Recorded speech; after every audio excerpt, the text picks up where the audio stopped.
What's up, everybody? Welcome to another episode of Vancity Beats, Eats, and More with the one and only Kazi, and joined today by Eliza, aka Lyzah, aka my dear and beautiful friend, dancer, choreographer, creator, interpreter.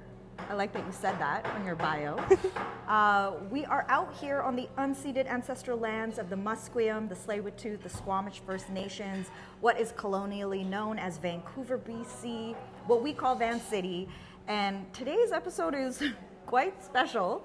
A lot of last minute things have happened. As you know on the show, if you've been watching for a while, we do like to feature good eats and good food in the city. Either we're cooking it up ourselves or we're featuring local foods, and it's actually quite rare that we get to film at a restaurant, but I called up this place because Lyzah and I had a nice chat yesterday, and they had told me, I really like Japanese. I could also do sweet. So I did a little Google search of what's around downtown, and I found this place called Fuwa Brunch and Dessert Cafe. It's right on Robson Street. It's a chain, so it exists in different cities. And it has this, the latest craze, the Japanese souffle pancake. And by latest craze, maybe like since the late 2010s.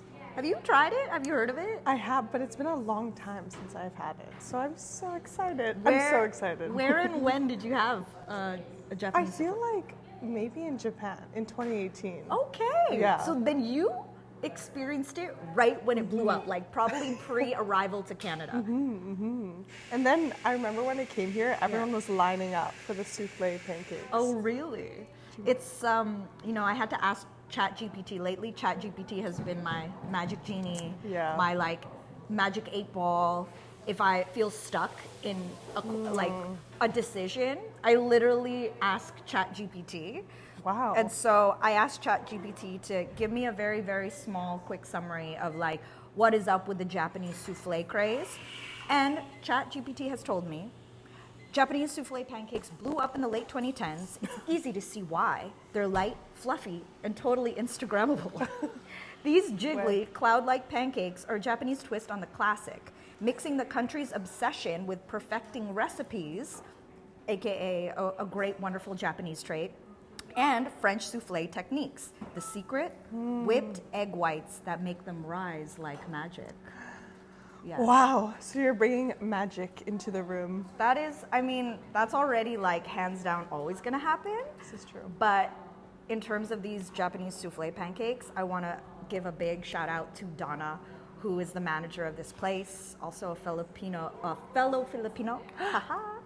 And when I called, I was like, would it be okay if we came and filmed? I was gonna do takeout, but apparently these things could deflate. And they were like, no, you should come in and we'll plate it for you. Speaking of Donna, thank you, Donna. Oh, thank you. Oh, can we get another fork and 2 knives, please? Here we go. Wow. And here's the test. The jiggle. The jiggle. There we go. I see it. Oh, yeah. Wow. That looks good. That looks great. Well, this is going to be my... That was a great choice. Yeah. I love that you're down to roll with it. Salamat po. Thank you. Po. We love our fellow Filipinos. We do. Oh, this looks so good. Yes, we're going to definitely talk about all the things today on the show with Lyzah.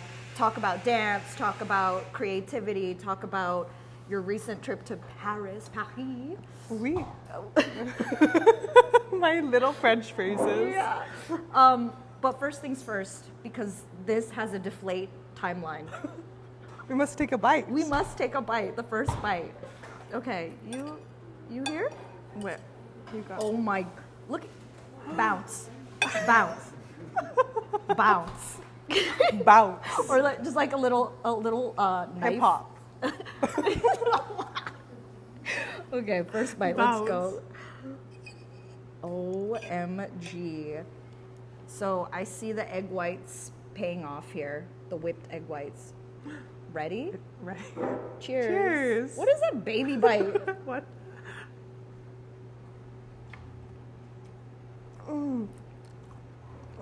Wow. That's like some melt in your mouth goodness. It's like a cloud. It's like a cloud. Wow. Wow. Mm. Have you, does it match up to what you had in Japan? I actually can't remember. So this is perfect. This is so much jiggle, it makes me nervous.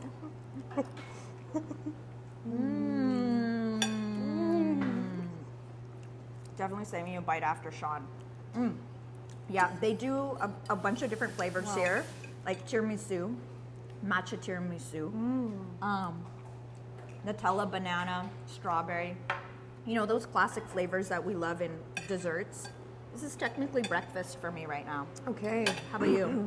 I had some yogurt and seeds and fruit. Oh. I actually went for a cold dip this morning. Oh, nice. Where at? At Kits. I did Like a in little the jog. beach? Yeah. That's sick. And how was that?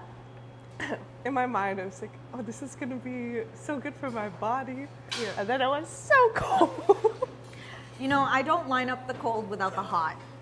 That's because I was born on tropical islands. Yeah. It's in my blood and my ancestry, okay? Exactly. I thought I didn't like swimming, but actually I just don't like swimming in cold water. You learn something new about yourself every day. Beverage, what do we think?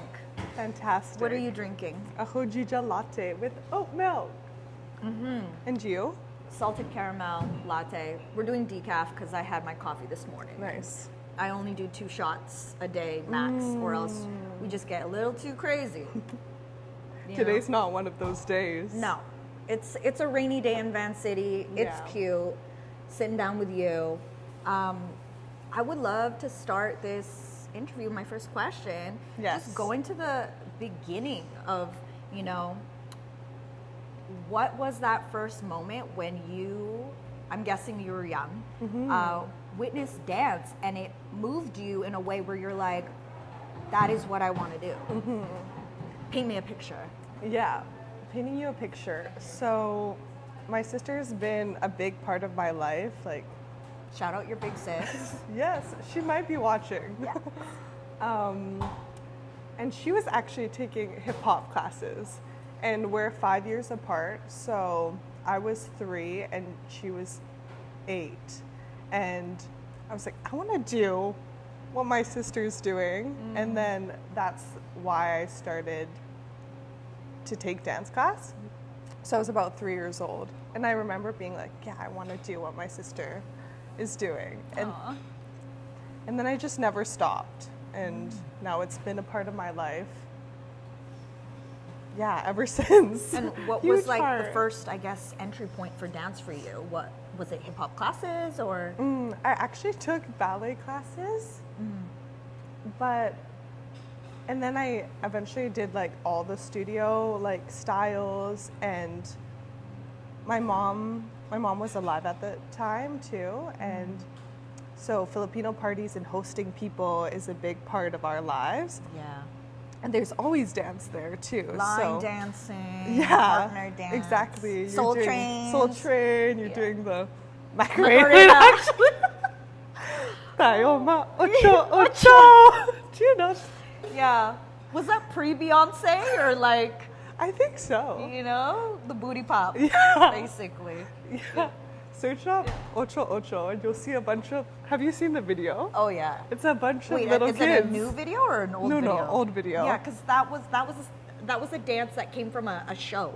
Oh. Yeah, like a Philippines television, TFC, the Filipino channel. Yes. Like they have a lot of game shows, and that dance was on the game show, I believe. Okay, nice. Yeah, I could ask ChatGPT later. We'll confirm. We'll fact check it. So, yeah. So in my home life, Filipino parties, and then just was taking classes all throughout my childhood and after school too. And now I'm still learning. Wow, since age 3. Yeah, exactly. And then at what point was, I guess, like street dance really introduced to you? So I went to contemporary dance school in a program here in so-called Vancouver called Modus Operandi. So it's a 4-year program, and we do like 30 hours of dance, like a week. It's quite intense. I feel like it was my second year. Well, actually, I started taking waacking classes before that, before Modus. Because I remember when I was in Japan, I also took some workshops in waacking too. But when I really started to bring waacking more into my life, contemporary can be quite serious at times, which I love. I love being serious about what I do. But I was craving that joy, and I found it in waacking and just dancing for the joy of dancing. And then when I did it more, I realized like the culture also really resonated with me, and queer expression. Like I was waacking before I identified as queer, and so it was really succinct with a journey of kind of discovering who I am and discovering street dance too. Yeah. When was the first time you saw waacking? I feel like Rena is probably the first Mama person. Cat. Yeah. Still hosting workshops in Vancouver, so yeah. And what was that for you in that moment of seeing her?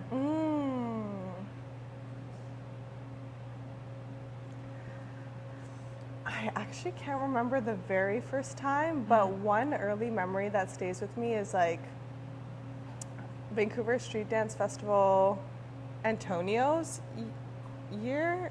That they were the judge, or that they Made it to the won? that was in the final. Yeah, they were in the finals at one point. Yeah. I think you were emceeing, Okay. and there was just like like self-expression like splattered all over like Robson Square, and I was just like yeah, You're my like- heart was Fully open. yeah, exactly. And then from there, would you say that started, your path into diving deeper into exploring this dance culture? For sure. It was, so at the same time as going to Modus, I would like take workshops and like attend battles. But I really feel it wasn't until after I got out of Modus that I had more time on my own, where I went to Montreal and New York and kind of got also the roots of it from other people outside of our community, that I fell even deeper in love with the dance. And so now I'm like, I love waacking so much, and it's a huge part of who I am. And I also train in other styles. Like in studios, we did hip hop, like more choreo, but then afterwards doing more freestyling in the street dance for hip hop and house and hustle. Like this year I've been hustling more, and that feels really nice. Yeah, me and Sean like that. Yeah, that's really interesting that you came from having witnessed your sister do hip hop and going through what a lot of dancers who are like trained dancers go through of jazz, ballet, contemporary, etc., and then making that choice that this is what you want to do. Because I didn't come up with that kind of background, I've always been curious, like, what is the framework of contemporary lens in which you create? The framework? Because I've only ever seen the other side of it, which is like the actual performance, you Yeah. know, but I am aware that there's a whole process that goes through creating work through that framework Totally. or lens. Yeah, and I think there's many ways to do it too, and that's one great thing about Modus, is that we got to work with a range of choreographers who have different artistic processes. So for me, I've created a couple works, and these days I'm really trying to stay in the research and like the constant discovery. I bring in that spontaneity of street dance through like improvising and freestyling within my creations. But that's also how I start to set choreography is I'll kind of create a world, like these are dance words, movement modalities. Like Yeah. I will improvise to like it kind of builds like a specific aesthetic. Like maybe for example, there's one part of the solo that I made Vibrate where I think about like building up a climax in my waacking and then like dropping it. And just like playing within these like little bubbles of different kinds of dance. And then when I have my worlds, I bring them together to create like kind of it's pretty usually abstract story. That's a little bit. Does that make sense? Yeah, like you're building these containers. Totally. Essentially. And then through those containers, that's the framework. Yes. And then for me, it includes like street dance, waacking, like my contemporary dance background, like relationship to the floor, thinking about what I'm wearing from the start, is how much like skin is gonna be on the floor, like will there be a jacket, like that changes the way I dance too. And I find like also like text, like my voice is also a part of it as well. So like I made a piece with a collaborator who's also Filipinx, and they spoke a bit of Tagalog in it too. And yeah, bringing the voice into it. That piece is called Gigil, right? Yeah, exactly. Yeah. Gigil is one of my favorite words because there's no English direct translation.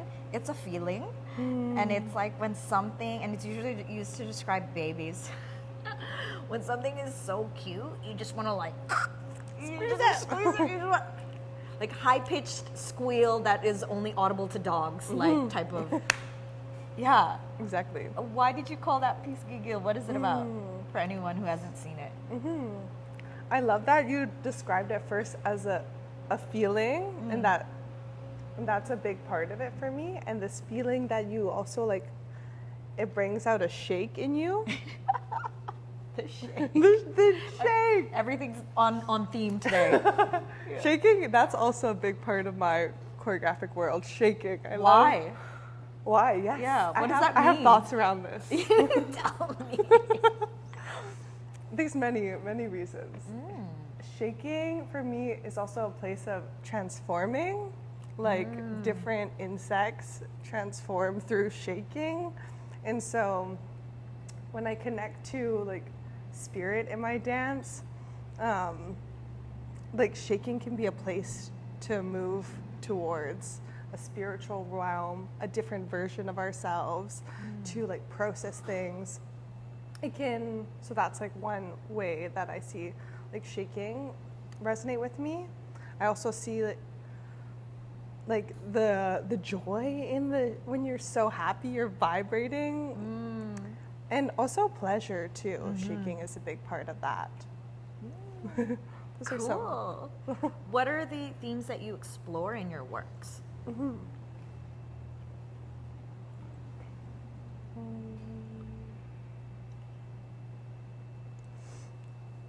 Kind of in relationship, like transformation is a big part of all my works.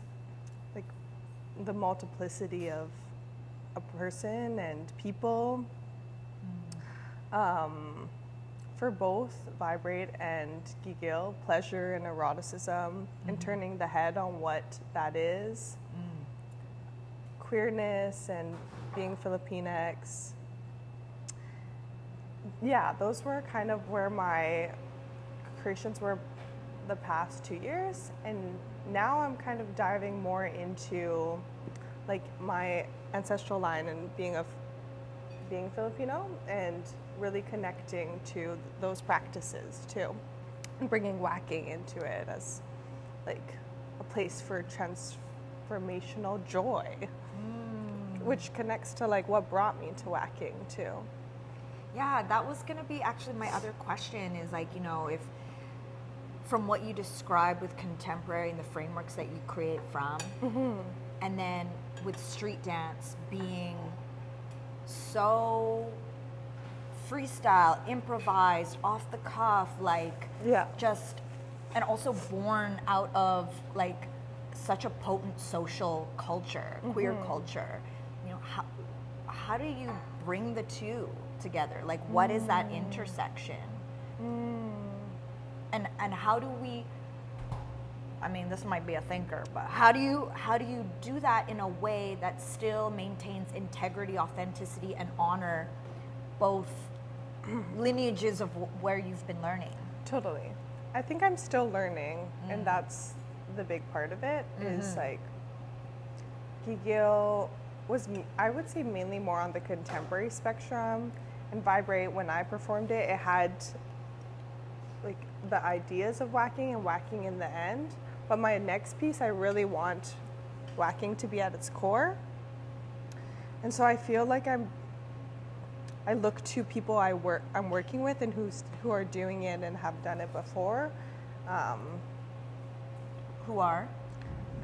Khoudia Touré. She's a choreographer based out of Paris and Senegal. And I spent a whole month with her, like in November.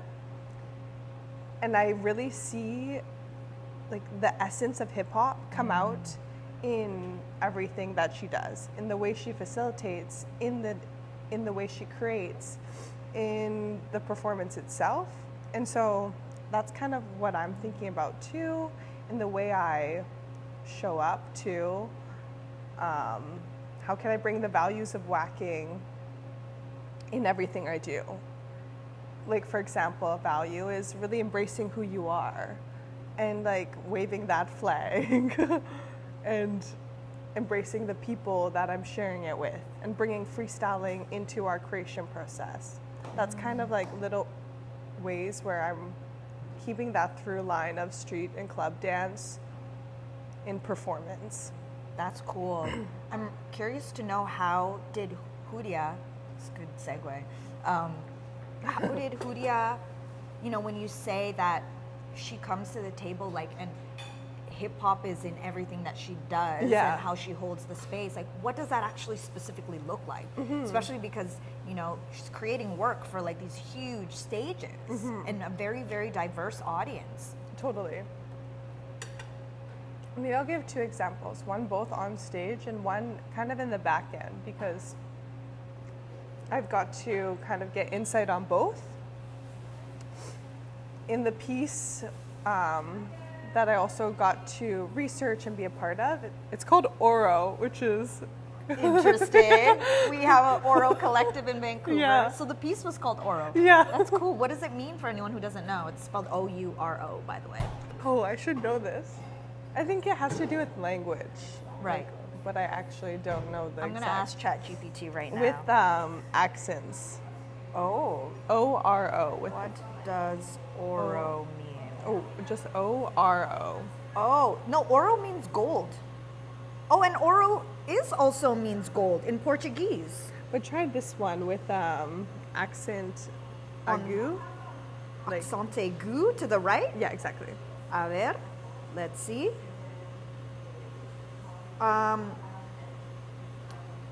It can have different interpretations. Talk. Discussion. That's one. Discussion. Cool. Talk, discussion, gold, and welcome home. Interesting. So, okay, for this one, it meant talk. Yeah, discussion, I think, was a big part of it. Because we began the piece almost like a cipher talking moment where like people were like going back and forth and talking. I said like one small line in French. Your question. My question is, how, you were going to give me two examples of how Khoudia brings hip hop into the space. Yeah.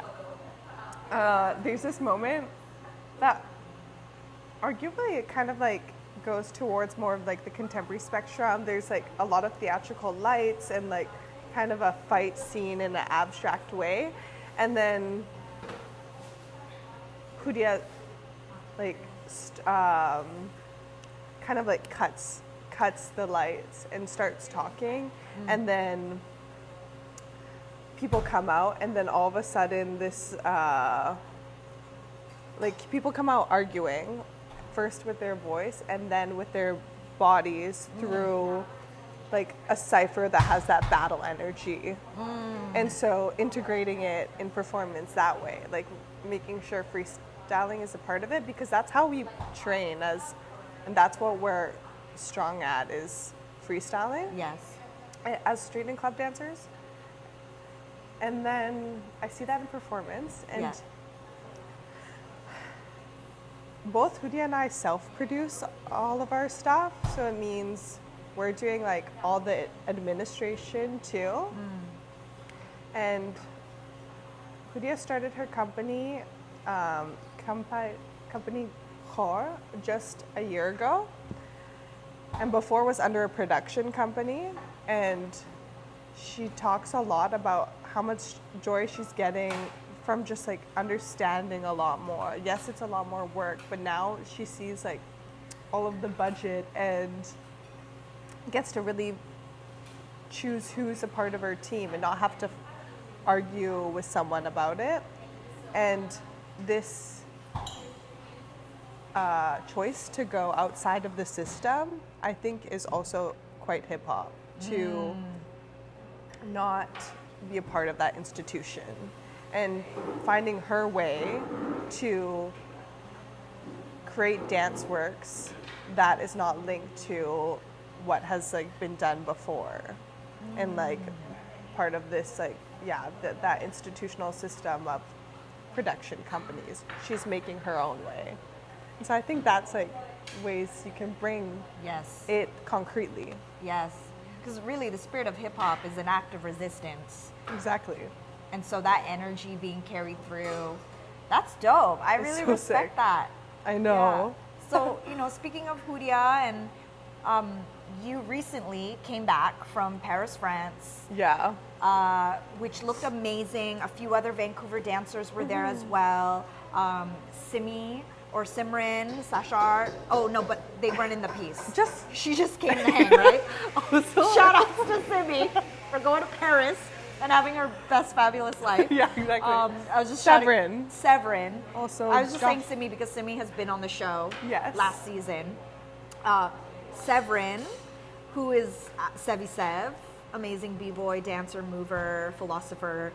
He's coming. He's going to be one of the next guests on the show, actually. So exciting. Maybe at the end of this year or the early new year. Josh Uncle, Joshy, also went. Am I missing anyone, or was it just you three? There's also contemporary dancers too. From Vancouver. Yeah, exactly. Okay. Like Jade Chong and Alex and Kira and... You're like, don't forget anyone. Josh, Maddie. Those are all their first names. We're all on a first name basis. That's it. Yeah. So how did that even happen? What was it? We all saw cool things on the internet, but I'm sure a lot of us actually just don't even know. Totally. Yeah. And I'd be happy to share. Yes. It's actually funny. I also got asked just to write a story about this project because there's not much media on it. Okay. In Vancouver. Ooh, is it coming out on a Vancouver media Perhaps. outlet? Or I just like wrote a story through New Works, and I think that will come out in the new year. It's another organization that supports dance.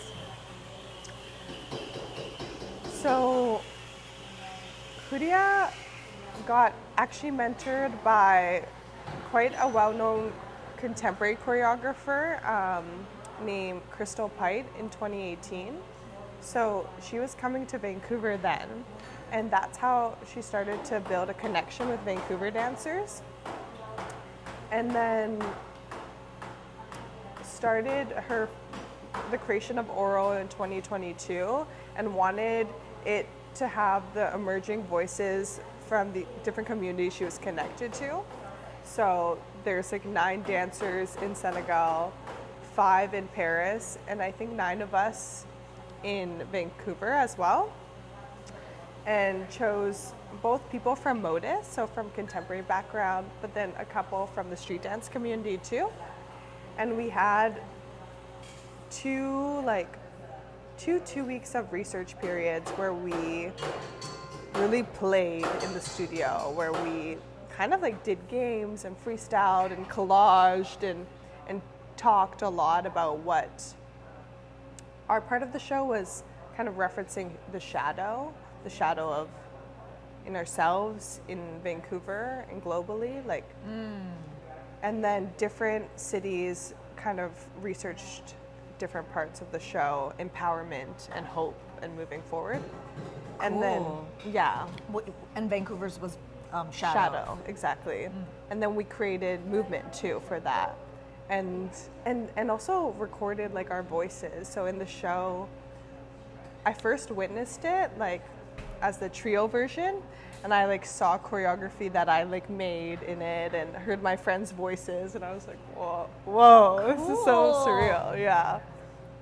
Yeah. So that's kind of how we got involved. And a year ago, Khoudia submitted a big grant that brought like 6 of the Vancouver dancers to Paris for 10 days. And then I also applied for a grant to be mentored by Khoudia in creating street and club dance in like the theater. So that's what I mean. I'm still learning. Like, so I got to go down early and spend 2 weeks just following her around on tour and prepping for the residency, and yeah, it was amazing. Wow. And then how was the actual performance and meeting the other dancers from all these other places? Yeah. So sadly the Senegalese, not all of them came, just 2 of them. But I spent a lot of time with those 2. And then the French dancers were there.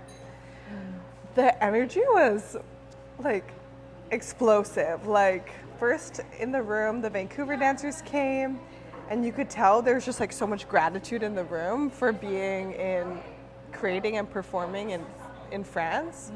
And then the French dancers came, and like it like leveled up even more. You know that energy of like when people are like leveling up in a battle? Yeah. That's kind of like one-upping each other type of thing? Or? But yes, but in a like supportive way. Yeah. Like you see people like giving themselves, and you're like, yeah, I want to also go off too. And so every day it was so inspiring to be around. Like the French dancers were all street dancers from hip hop, crump, house. Someone did a little waacking at the end. I was like, I see you. Aww. Yeah. So that was really cool. Whoa. And so then there was like a couple of days that everyone was together to I guess like marry everything and then prepare for the performance. Is that how it happened? Exactly. So the show is it's like almost an hour long, 50 minutes. So we can't like do a full creation in like 5 days. Like that takes some time. So there's a trio version, and that kind of held the base. And then there was parts where different, like the French dancers did a section, and then at the very end, we all came on stage too. So there was maybe 15 of us so kind of marrying the different parts, like in like 5 days, I'm pretty sure it was. That's cool. Yeah, it's cool and so ambitious and amazing. I mean, see, that's the part where I'm like the spirit of hip hop. Exactly. You just and do freestyle it. and street dance, and like you're trusting on all your lived experience, all your training coming to the forefront at that moment. Exactly. And then being executed. Exactly. And that's what I think Khoudia, there was newness because she hadn't done it before, but like a couple of us were like, yeah, you can trust that we're strong freestylers and dancers, and that it's gonna be great. And And it was. Aw, yay! Congrats! Thank you. Félicitations, Thank as they would you. say in French. Hopefully it Yeah. comes to Vancouver one day. That's the goal. One of the goals. To Like bring. that oral would not just live in France, but it would come. Yeah. So if That anyone would wants be- to present it, Newark's Vancouver International Dance Festival. Who else is there? Push. Yes, true. Push. Push would be a good one. Yeah, get the shmoney, make it happen. What would you say are your top 3 takeaways from that experience, especially coming back now and integrating? Yeah.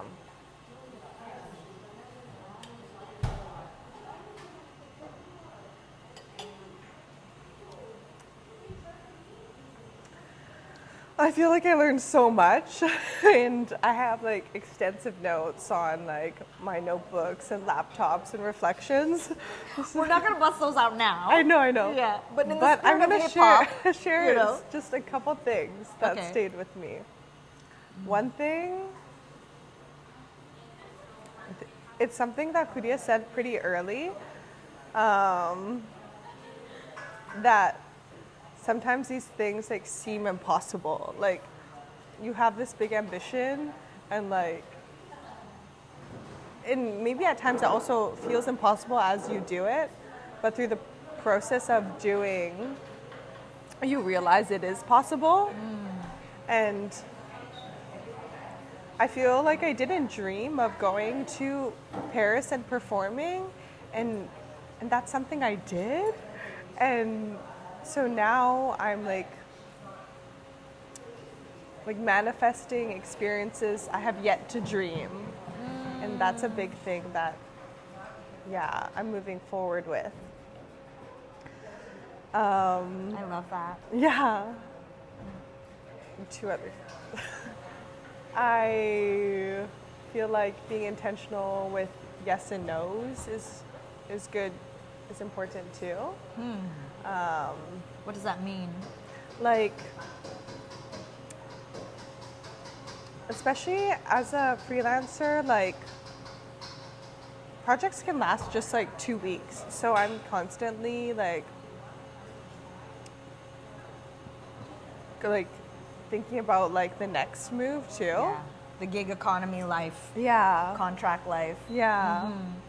But I think if I lead with like things that resonate with me, and just being really intentional with the choices I'm making, both for work and for the relationships around me and for the places I'm living, it will bring me to those places I have yet to imagine. One more. I think like similar to the bringing like that spirit of hip hop and the things I do, I think also leading with love is like, that's what we want. That's what I want this world to be.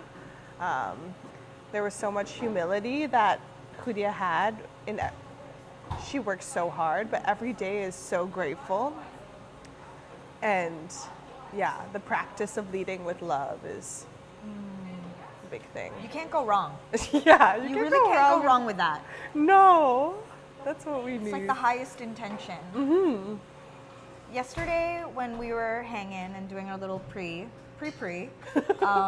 you were saying that this past month in November was like such a huge month for you in terms of career and Yeah. creative growth. Why? And yeah, what took place in this month other than obviously going to Paris? Yeah, Yeah, let's start with that. totally. So actually, I was in Europe for 5 weeks, and the first week I was in Berlin.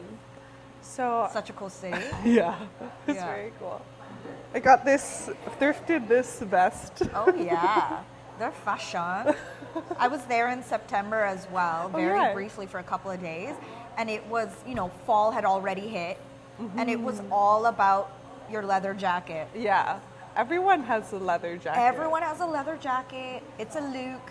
I love that they have a lot of outdoor spaces, like true. even when it's cold, like a lot of like porch hanging out under trees by the canal type of vibe. I almost picked up a chartreuse. It's like yellow-green. What's a chartreuse? Yellow-green. Like the color yellow-green. Oh. Yeah, I almost picked up a leather jacket like that. Ooh. I know, and I didn't because the euros. Yeah. The Euro exchange, fam. I was like, That's fair. anyways, I digress. Just No, needed it's to tell good. everyone about this jacket. Yes. No, please. You also texted me. You're like, I'm in Berlin. I'm thinking of you. Yeah, because everyone's fashion reminded me of you. I was like, Yeah. you could be from here fully. Blend right in. That's also, I think, like a pro to Instagram is like fashion trends like go across the world, and I think Berlin trends are on my feed a lot. So So you did the 5 it's a kind of weeks. intentional. Oh yes. So I was in Berlin because I got to share my solo Vibrate. Ooh. So it was the first time I performed internationally my own work, and like, yeah, I also went there on my own too, and after that performance, I felt really grounded and excited by who I was who I am as an artist, and how I have an offering that is like singular to Lyzah to bring to this world. And I saw people in Berlin like really resonate with it too. Especially because like Berlin, there's so much art happening all the time, and it's like actually really saturated. And my friends were telling me like it's kind of hard to impress a Berlin audience. And they were impressed? Yeah, they were impressed. But it's also for, not just for them, but for me too. And I left with the feeling of, like the week before I did the solo in Montreal and felt love because there was people I loved there, but I still felt that even with people who I didn't know. And that practice of presence was happening in a room full of strangers too. So that was my first week in Europe. And then like being, like mentorships are huge, like receiving just insight of what someone's going through is like I will feel the resonance of my mentorship with Khoudia for a long time. That's beautiful.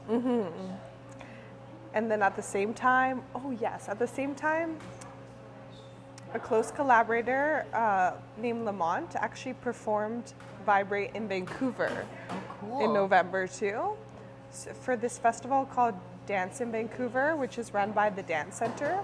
So we get to connect the so-called Vancouver dance community, connects their art with presenters locally and internationally. So I was also like kind of working online to make sure things were in order because I had a rehearsal director, but still coordinating things. So planting seeds for my like works to continue at the same time as it's like expanding abroad. And yeah, just like, and being in Paris for the first time, it's like waacking paradise. Really? Yeah. I was gonna ask. I wasn't sure about Paris. Yeah, waacking. Yeah, there's a great waacking scene in Paris. Like classes and sessions like happening almost every day. And I think there was one day where I took like 3 classes, 1 session, and I was like, Like, more, give me more. yeah. Actually, I took a break after because I had rehearsal. You're like, okay, slow down, calm down, Lyzah. Yeah, exactly. So that's a great place to be. It's very like Paris is a very nourishing place as a dancer because there's so much dance happening. Yeah. Did you get to go to that place? No, Saint. Oh yes, I did. Yeah. Yeah. Can you tell us about what it is? Saint Cat is actually a dance park. So, but it's Like our Robson Square. yes. Yeah. Protect Robson Square. Turn it into a dance Turn park. it into a dance park. And so I guess that means it's recognized by the city. But it's kind of like this huge industrial space with like big ceilings, brick walls, and there's just tons of street and circus artists.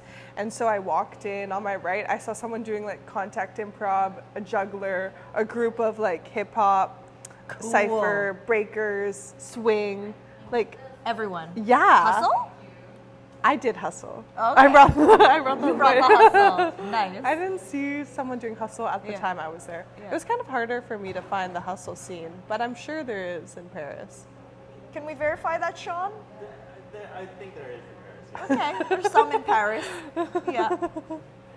But yeah, so Songcat is like a place for street dancers to really train and for free too, and just be together and cipher. And I think it's busy like all the time, except now I think after COVID, it's not open as late, like some shifts. But yeah, a place for the street and club and circus artists. It's really great. How would you say that traveling and having these new experiences really, create that opportunity for your level up? Like how does it create? Yeah. I feel like when you get to see what else is possible, like then you just get to expand your like goals and like kind of in the same way you were telling me about research, trying to go to other places to see different immersive arts. Experiences. Yeah. I think seeing different dance communities and cultures and people and how they do it and like the way they're dancing, it's both inspiring but also like it will influence me too. And then I feel inspired to bring it back to places I'm rooted in. Like here, like I'll do a waacking progressive I'll lead one in the new year. Oh, So nice. people should come. Yes, be on the lookout. It's cool that you said that to dream of dreams that you haven't even dreamed of yet. What are the dreams you do have right now that you know? Any sort of guiding star that you're looking at that is currently a trajectory or guiding your current path?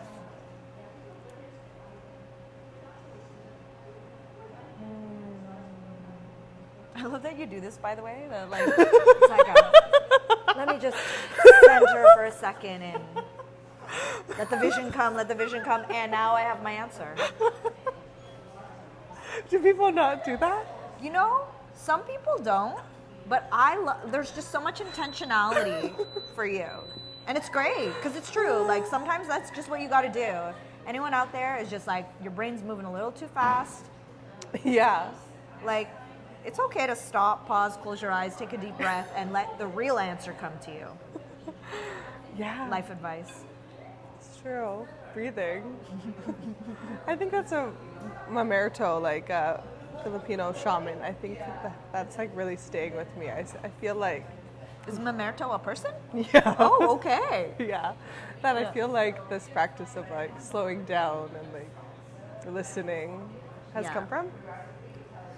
Dream. Okay, that is one of my dreams. So, to be in the Philippines more. That makes me very happy to hear. Yeah.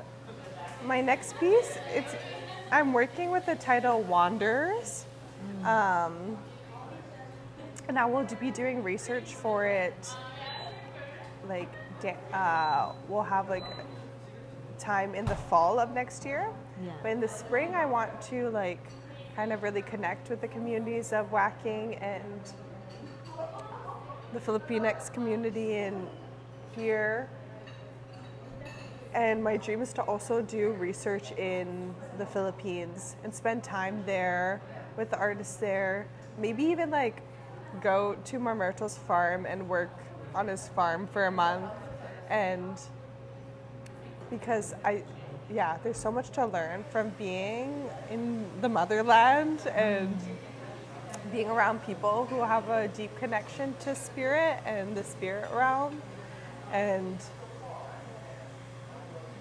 through that piece, I think it will deepen my connection to my ancestry, but also provide an opportunity for like other wackers too. So I have dreams to uplift the wacking scene and to uplift like Filipinx voices too, and to share these stories through the art making process. And I really think creation is, the act of creating is healing too. And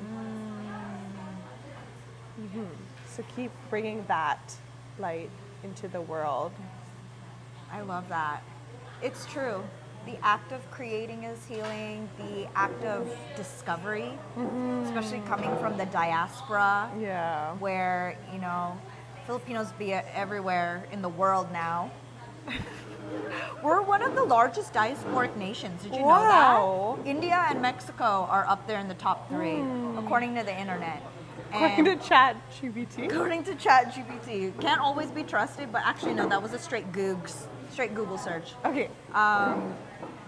But yeah, anyway, so there's, you know, thematically speaking, with a lot of diasporic nations, especially with the Filipinx community, it's this longing for a sense of belonging, identity, like understanding our identity, because, you know, growing up here, it was like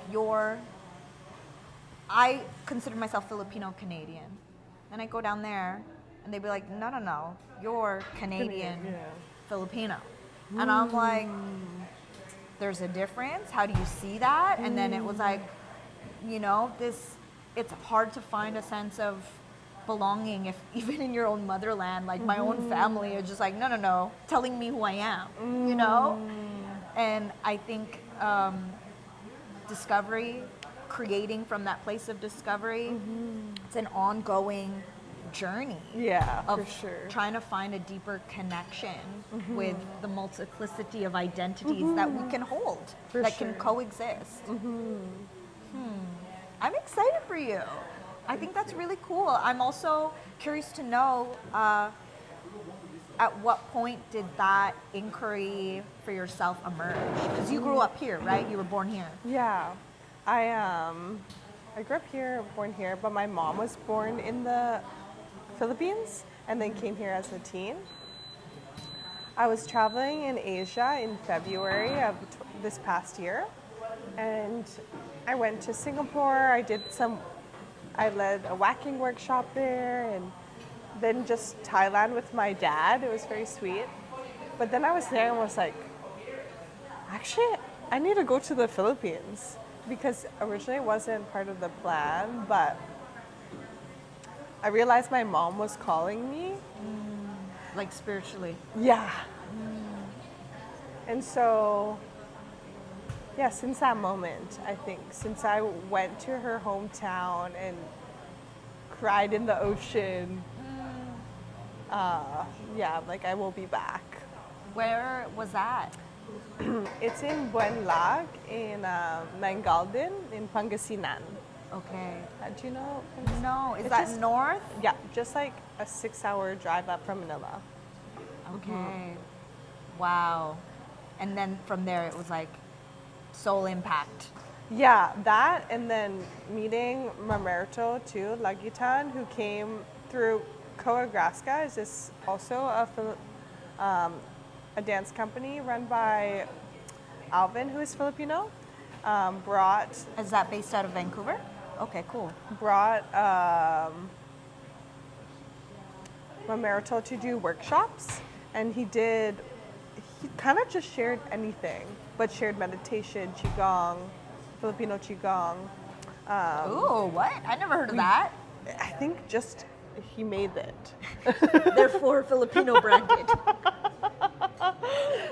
Oh, that's hilarious. Okay. And then also journeying, spiritual journeying. So like that moment, at the same time like creating Gigil. So it's just like that connection to like Filipinx ancestry was like building throughout this year. Cool.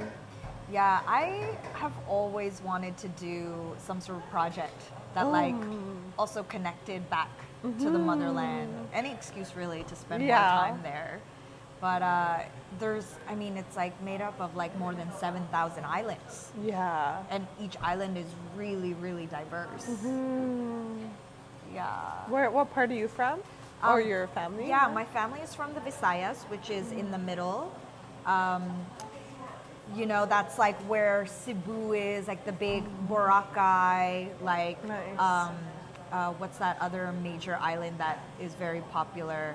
Palawan. Like these are where a lot of tourist hotspots are. So that island that my family's from is called Panay. It's actually quite close to Boracay. So if this is Panay, Boracay is like here. It's like a tiny little guy. You could drive to it from where my family is, but they're from Rojas City and Mambusao, and Rojas City is like known for like their black sand beaches. Yeah, and obviously really good seafood, and what they call the province is Capiz, so it's known for its capi shell. You know those like chandeliers with like kind of like very white, pearly looking, like hangy things. I mean, they sell these things at Anthropology now. They sell these things in like kind of like boho chic type of boutiques, either like bootleg style, or maybe they get the original, but like those kind of shells, they come from my mother province. Wow. Yeah. Cool. Right by the water? By the water, yeah. I mean, it's not like Boracay white sand, but it's not hard to get to from there. Yeah. Cool. Yeah, that was just in January when I was last there. And you were there when again? I remember you telling me about this. Like the end of February, beginning of March, for like just 6 days. Wow. What would you say are your creative influences and inspirations, like where you draw inspiration from for your creating your works? Like either other artists or objects or things, music. Totally nice.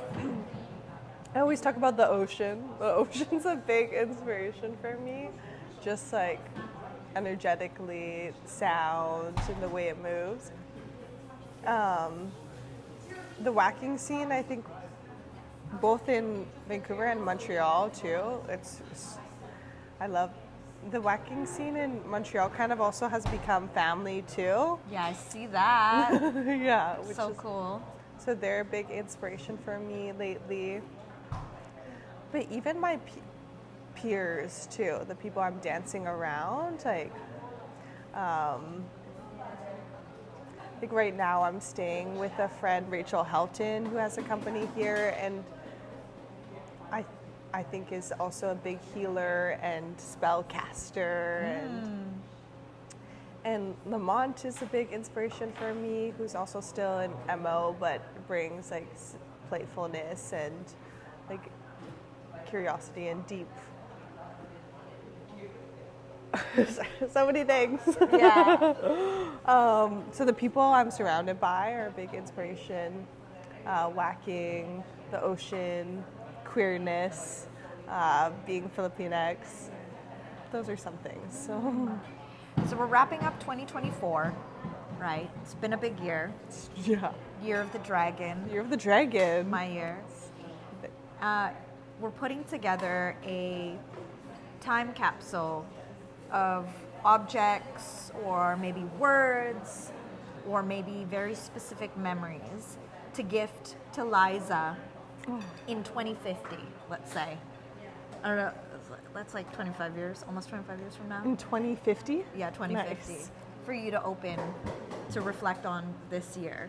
What are 3 things, or words, or memories, or whatever? You could put it in this imaginary time capsule.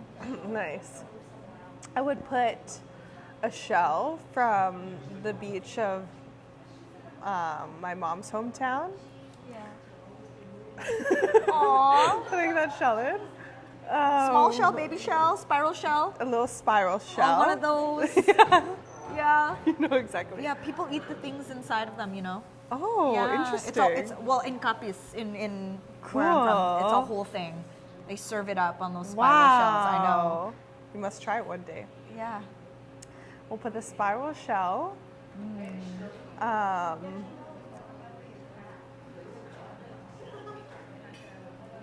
Yesterday, I did a free write with some friends about like write as if you were an ancestor talking to us. Ooh. And Like your own ancestor talking to you? yeah. And you are loved kept coming in. So I want to give that to my future self. Aw. You are loved.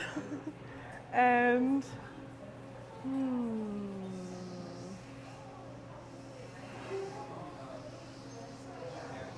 I like collecting scarves from different places. I gave my sister a scarf from both Berlin and Paris, and she cried. And my Lola really loved wearing nice scarves. Like silky ones? Yeah, like had a Ooh. whole collection of scarves.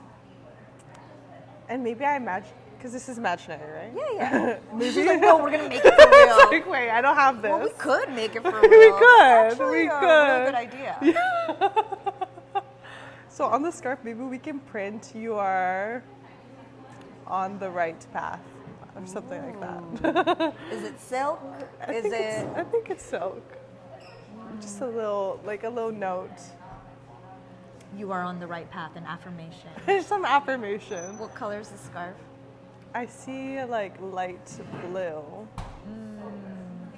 Aw, I love that. That was a good exercise. What's one thing you would put? Ooh. Oh my gosh. Well, this is a story for a different time. Maybe not ever, actually. But I would Next time. but it's a big story. But long story short, is what I would put in there is this ring that I received from the College of Extraordinary Experiences that I went that is- to. Wow. Which was in a castle in Poland.